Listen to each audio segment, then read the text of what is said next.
మరో బ్రేకింగ్ చూస్తున్నాం. ఏపీలో రబీ సీజన్లో నెలకొన్న కరువు పరిస్థితులను అంచనా వేసేందుకు రాష్ట్ర బృందం రాష్ట్రం పర్యటిస్తోంది. రితేష్ చౌహాన్ నేతృత్వంలోని కేంద్ర బృందం ఏపీలో కరువు పరిస్థితులను పరిశీలించనుంది. ఇందులో భాగంగా ఇవాళ నెల్లూరు జిల్లాలో రైతులతో ముఖాముఖి సమావేశం నిర్వహించారు. రైతుల సమస్యలను అడిగి తెలుసుకున్నారు. మరోవైపు రబీ సీజన్లో నెలకొన్న కరువు నష్టాన్ని అంచనా వేస్తోంది. అనంతరం కలెక్టరేట్లో జిల్లా కలెక్టర్ హరియానారాయణతో పాటు అధికారులతో కేంద్ర బృందం సమావేశమైంది.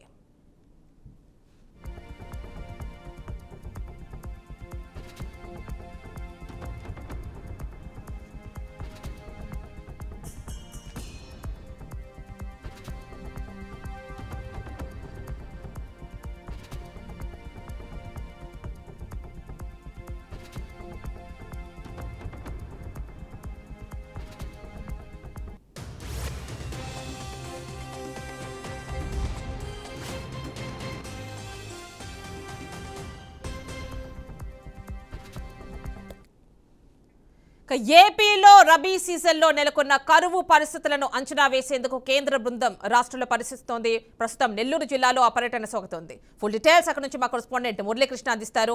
మురళీకృష్ణ, చెప్పండి. యామిని, అయితే ఏపీ వ్యాప్తంగా కూడా రబీ సీజన్ లో నెలకొన్నటువంటి కరువు పరిస్థితులను అంచనా వేసేందుకు కేంద్ర బృందం రాష్ట్రానికి వచ్చింది. నిన్నటి నుంచి ఈ నెల 21వ తేదీ వరకు కూడా రాష్ట్రంలోని అనేక జిల్లాల్లో ఈ పర్యటనలు కొనసాగబోతున్నాయి. అందులో భాగంగా రాష్ట్ర వ్యాప్తంగా 10 బృందాలుగా విడిపోయేటటువంటి ఈ సభ్యులు 10 మంది ఉంటారు. దీంట్లో వీళ్ళు 3 చిన్న బృందాలుగా కూడా విడిపోయి 3 ప్రాంతాలు అంటే అనేక జిల్లాల్లో కూడా పర్యటనలు కొనసాగిస్తున్నారు.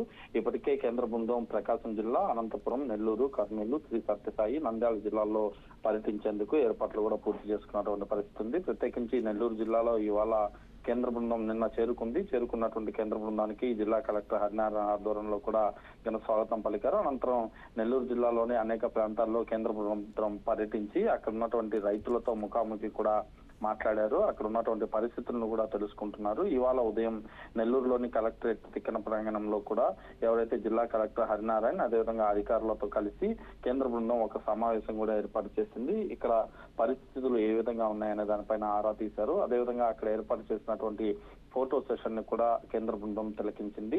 ఇక్కడ నెలకొన్నటువంటి ఏదైతే కరువుకు సంబంధించినటువంటి పరిస్థితులు, మండలాల వారీగా ఎలాంటి పరిస్థితులు ఏర్పడ్డాయి, ఎంత నష్టం వాటిల్లింది తదితర అంశాలను పూర్తిగా కూడా జిల్లా కలెక్టర్ హరినారాయణ అదేవిధంగా అధికారులు కూడా కేంద్ర బృందానికి వివరించడం జరిగింది. ఈ తర్వాత దీనికి సంబంధించి ఇవాళ రేపు కూడా జిల్లాలో ఈ కరువు బృందం ఏదైతే కేంద్ర కరువు బృందం కూడా పూర్తిగా పరిశీలన చేసి ఇంత నష్టం అదేవిధంగా ఇతరత్ర పరిస్థితులను కూడా అంచనా వేసి ఈ వివరాలన్నింటినీ కూడా సెంట్రల్ గవర్నమెంట్ ముందు ఉంచేటటువంటి అవకాశం ఉంది. ఏదేమైనప్పటికీ జిల్లాకు వచ్చినటువంటి కేంద్ర బృందానికి కరువుకి సంబంధించినటువంటి అనేక అంశాలపైన జిల్లా అధికారులు స్పష్టమైనటువంటి దీనికి సంబంధించినటువంటి అంచనాలు అదేవిధంగా నష్టానికి సంబంధించినటువంటి వివరాలు కూడా పూర్తి స్థాయిలో వివరిస్తున్నారు. Right Muralikrishna, thank you.